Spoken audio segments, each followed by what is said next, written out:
Scott Nazi, the assault happened inside this county jail, and the sheriff tells me that the violence will continue if the state does not address a law that keeps hard criminals inside the county system. Well, Gino, this is it. Right behind me is Lee Humboldt's home, where neighbors are coming together to help him fix that water damage of his.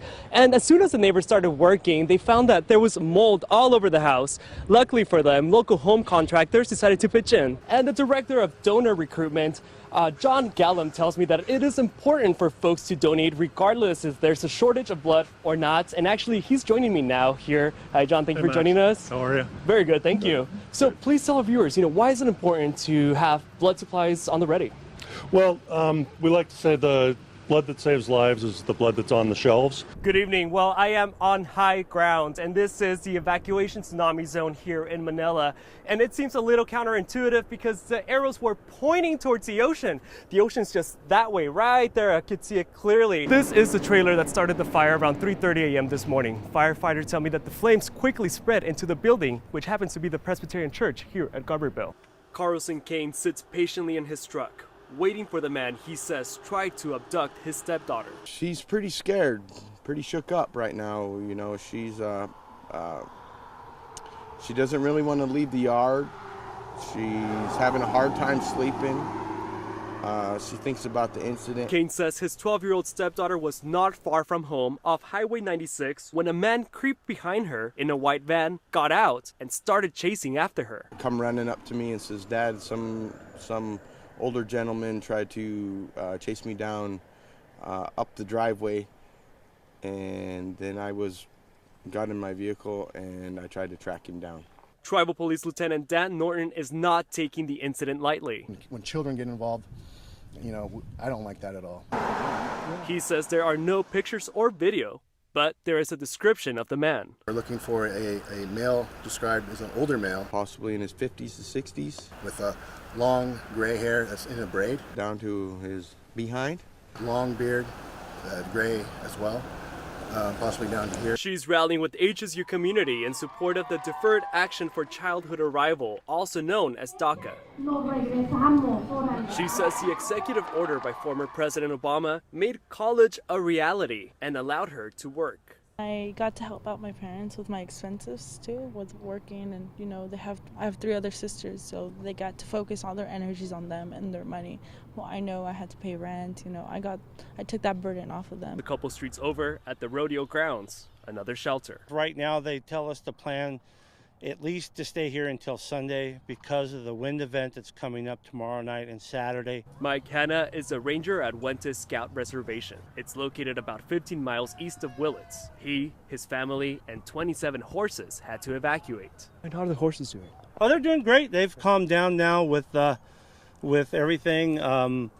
They were pretty excited the first day or two because they're mountain horses and they don't know nothing about sirens and other noises and stuff that the town has. He says his family is doing fine, and he goes back daily to check on the property. He says it remains untouched by the wildfire. We're kind of looking at this as just another adventure of a camp out that we all want to go home from. For over 20 years, Beto and Maria lived the American dream. And the community supported us a lot, and that's what makes me sad. To think of our 20 years of work, and where is it now? On February 8th, an early morning call changed everything. I was by the AT&T. I was watching there.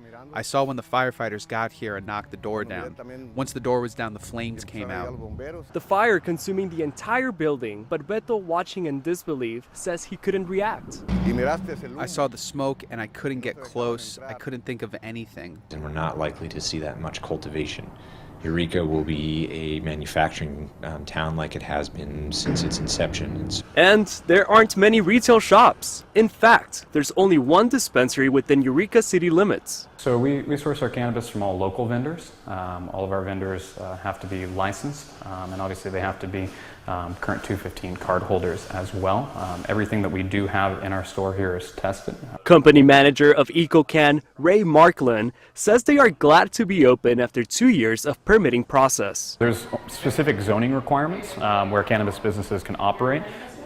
We couldn't be in the coastal zone. We can't be within a certain distance from schools. And there's other requirements, like they can't have a business signed, and we have to keep the smell from ever exiting the building and impacting any of our neighbors. We take that very seriously. And with 2018 approaching, city council members will have to decide on recreational pot within city limits as businesses embrace the change. The next step for us obviously is we'll continue to operate as we are, but we will transition license types for the Adult Use Act, and so our application will go in January.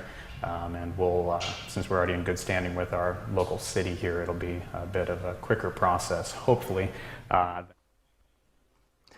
the director for planning tells me that festivals revolving around cannabis, such as the one that we saw in Arcata back in August, will not be permitted here in Eureka. Now, over in Garberville, there's sanitary districts saying marijuana grows are using up too much of their water. Officials say commercial agricultural water demands are affecting their ability to provide enough water for their residential customers.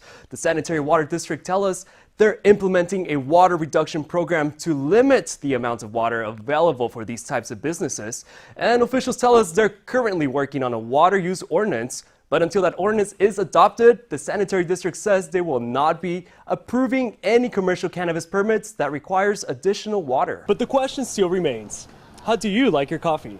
Reporting in Eureka, Max Rodriguez, North Coast News. Even though that big earthquake in southern Mexico did not set any tsunami alerts here at the North Coast, experts say that it's best to find the best evacuation destination like the one where I'm standing and time yourself getting there. Reporting in Manila, Max Rodriguez, North Coast News.